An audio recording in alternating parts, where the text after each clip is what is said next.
Guys, welcome back to our YouTube channel. Today we are going to learn how to go private on X. Firstly, open your X app, then go to your profile or a person icon on your top left corner.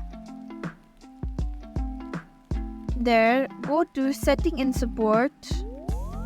Here you can see the option of setting and privacy.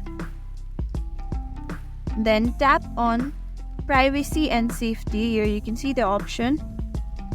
Go to audience and tagging. Protect your post. Turn it on. Then turn on protect your videos. Go back. Then check. Over here, you can see lock. That means your account has now your post can only be seen by the people who follows you. Nobody else can see your posts. Thank you for watching this video.